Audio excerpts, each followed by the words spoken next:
France is just fed up, exhausted by CR because there is no structural or significant strategic interest there, but CR requires all the time attention because of the adventurous way of managing the country.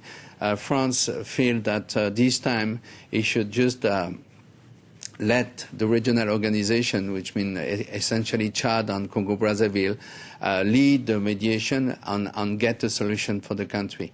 It's not very ambitious, and of course I would have preferred France maybe not to be on the first role, but certainly to be more eager to propose a kind of coalition or alliance that would be able to have popular support in CR and maybe keep violence at bay. It's not going to happen now. The battle is in Bangui, and I hope that the new regime, if it provides democratic credentials, would be supported strongly by France.